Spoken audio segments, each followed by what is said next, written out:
សពទេវីនារីស្រីលះកែវនឹកប្តីស្វាមីធ្លាប់ថ្នាំងថ្នម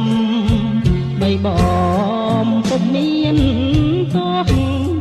បំពុតខំគង់ដែលចង់មិនគូបាប្រព្រោះមានមនុស្សទូរយងខំយកបានអើយខំយកបានពេលសោយពេលទុំពេលត្រប់ត្រង់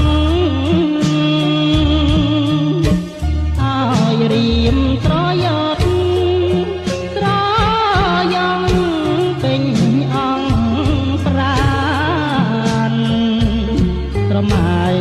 ឃើញហាំងបានទុករៀមរែងរឹតកិនរំខាននឹកតែកលយានមិនទួលឃ្លាតបានធ្វើប្រឡាយអើយធ្វើប្រឡាយ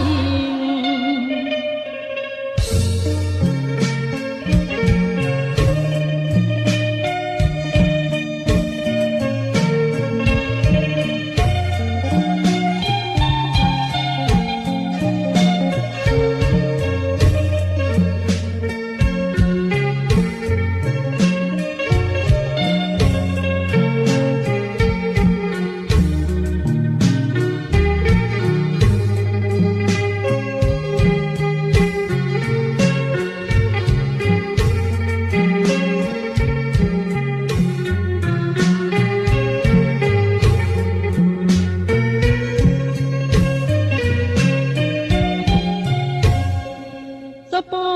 ទេវីនារីស្រី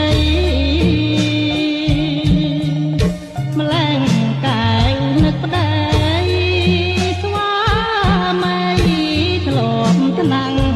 ថ្នមបីបំពុំមានទោះខំពុតខំគង់មិនដែលចង់មិនគួរបាប្រគ្រោះមានមនុស្សទូរយងចង់យកបាន